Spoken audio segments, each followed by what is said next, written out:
There are some comments about this marring and scratching the paint. I think there might be a little confusion there. You do need to clean the car first. You can actually use this side. So I use this side as like a wash mat.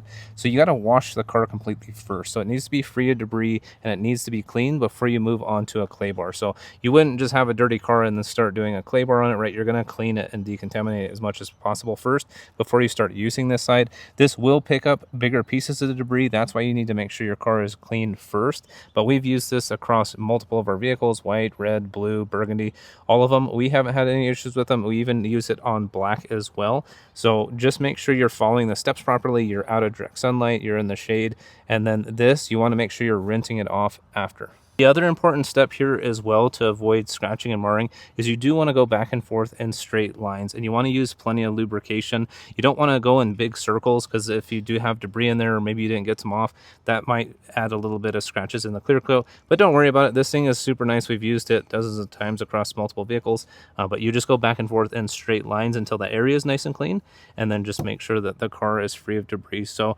there are some other remarks about sometimes this black comes off, specifically on white cars. I haven't had that issue, but I suspect what's happening is people are using this in high heat. So it gets over 100 degrees here. If you put this on a really hot paint, it might melt off and it might come off. We haven't had those issues across the last couple months and dozens of car washes, so make sure you're out of direct sunlight as well. But you can see here on a white vehicle, we're not having any issues with it. We are out of direct sunlight. We are in the shade. It's nice and smooth. It's not causing any issues. So make sure you're following the proper steps when you're using the synthetic clay towel.